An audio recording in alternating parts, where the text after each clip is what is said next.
Christine Gilbert es una asesina en serie y exenfermera estadounidense condenada por 4 asesinatos y 2 tentativas de asesinato de pacientes ingresados en el Centro Médico de Asuntos de Veteranos en Northampton, Massachusetts. Indujo un paro cardíaco en pacientes inyectando sus bolsas de terapia intravenosa con dosis masivas de epinefrina, un estimulante cardíaco imposible de rastrear en las analíticas y autopsias. Luego respondía a la emergencia codificada, a menudo resucitando a los pacientes ella misma. Aunque se cree que pudo haber sido responsable de 350 o más muertes, sus únicas víctimas confirmadas fueron Stanley Jagodowski, Henry Hudon, Kenneth Cutin y Edward Squire. Nacida como Christine Hadderd Stricken en noviembre de 1967 en el estado de Massachusetts, era la mayor de las 2 hijas de Richard y Claudia Stricken, un ejecutivo de electrónica y una ama de casa y maestra a tiempo parcial. En la adolescencia, sus amigos y familiares notaron que tenía el hábito de mentir. Tenía un historial de intentos de suicidio fingidos para manipular a las personas. Según los registros judiciales, había hecho amenazas violentas contra otras personas desde que era una adolescente. Gilbert se graduó de la Escuela Secundaria Regional Groton-Dunstable, Massachusetts. En 1986, se matriculó en Brighwaite State College en Brighwaite tras un intento falso de suicidio. Las autoridades del Brighwaite State College le ordenaron tratamiento psiquiátrico. Debido a esto, en 1987, se trasladó al Mount Washett Community College, en Gardner, y al Greenfield Community College, en Greenfield.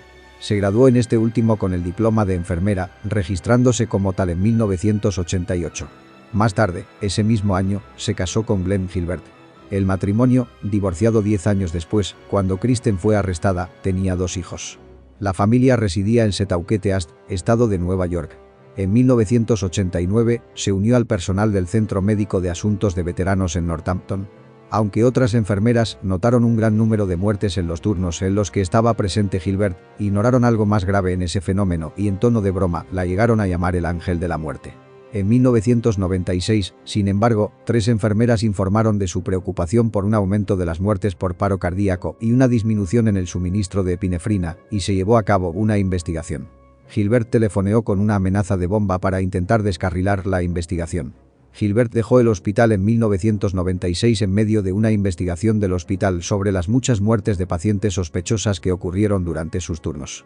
Ese otoño, Gilbert se registró en hospitales psiquiátricos 7 veces, permaneciendo entre 1 y 10 días cada vez. En enero de 1998, Gilbert fue juzgada por la falsa amenaza de bomba para tomar represalias contra sus compañeros de trabajo y su exnovio James Perrault, que también trabajaba en el hospital, por su participación en la investigación. En abril de 1998, Gilbert fue condenado por ese delito. Miembros del personal hospitalario especularon que Gilbert pudo haber sido responsable de 350 o más muertes y más de 300 emergencias médicas. El fiscal de su caso, el fiscal federal adjunto William Welch II, afirmó que Gilbert utilizó estas situaciones de emergencia para llamar la atención de su entonces novio Perrault, un oficial de policía presente en el servicio del hospital. Perrault llegaría a testificar en su contra, diciendo que ella le confesó al menos un asesinato por teléfono mientras estaba hospitalizada en una sala psiquiátrica. Su abogado defensor, David Ose, alegó dudas razonables basadas en la falta de pruebas directas. William Boutelle, psiquiatra y jefe de personal del hospital en el que trabajaba Gilbert, teorizó que ella creó situaciones de crisis médica de emergencia para mostrar sus habilidades como enfermera. Según los registros judiciales, había hecho amenazas violentas contra otras personas desde que era adolescente. En el juicio, los fiscales dijeron que utilizó un cuchillo de cocina grande en un asalto en Greenfield, en enero o febrero de 1988. Los fiscales dijeron que intentó asesinar 2 veces a una persona con veneno en noviembre de 1995.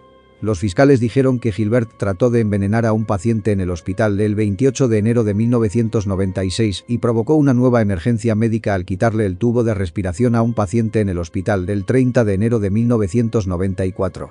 Los fiscales alegaron que Gilbert abandonó a una paciente que sufría un paro cardíaco el 9 de noviembre de 1995 y luego pidió a otra enfermera que la acompañara en una revisión de pacientes. La acusación expresó que Gilbert espera hasta que la persona que la acompañara detectara de forma independiente la dificultad del paciente antes de dar la alarma. Gilbert obligó a un colega no capacitado a usar palas de desfibrilación cardíaca en un paciente durante una emergencia médica el 17 de noviembre de 1995, negándose a usar el equipo ella misma. Los fiscales dijeron que Gilbert amenazó la vida de al menos una persona verbal y físicamente en julio de 1996. Mientras trabajaba como asistente de salud en el hogar antes de convertirse en enfermera registrada y unos 8 años antes de sus crímenes, Gilbert escaldó intencionalmente a un niño con discapacidad mental con agua caliente del baño. El 14 de marzo de 2001, un jurado federal condenó a Gilbert por 3 cargos de asesinato en primer grado, un cargo de asesinato en segundo grado y 2 cargos de intento de asesinato. Aunque el estado de Massachusetts no cuenta con pena capital, sus delitos se cometieron en propiedad federal y, por lo tanto, quedaban sujetos a pena de muerte. Los fiscales, en un intento por asegurar tal fin, trataron de admitir pruebas de factores agravantes durante la fase de la pena, incluida la condena de Gilbert en 1998 por la amenaza de bomba. La defensa presentó evidencia de factores atenuantes, incluido el bienestar de los 2 hijos de Gilbert. El 26 de marzo de 2001, el jurado recomendó la pena de cadena perpetua. El 27 de marzo, el juez sentenció formalmente a Gilbert a 4 cadenas perpetuas consecutivas sin posibilidad de libertad condicional, más 20 años. Fue trasladada de una prisión para mujeres en Framingham, Massachusetts, a Fort Worth, Texas, donde ha permanecido desde entonces. En julio de 2003, Gilbert retiró su apelación federal para un nuevo juicio después de un nuevo fallo de la Corte Suprema de los Estados Unidos que habría permitido a los fiscales perseguir la pena de muerte en un nuevo juicio. Si le ha gustado el video, no se olviden de darle like, suscribirse y activar la campanita de notificaciones para que YouTube les avise cuando alce video nuevamente. Hasta la próxima, mis amigos.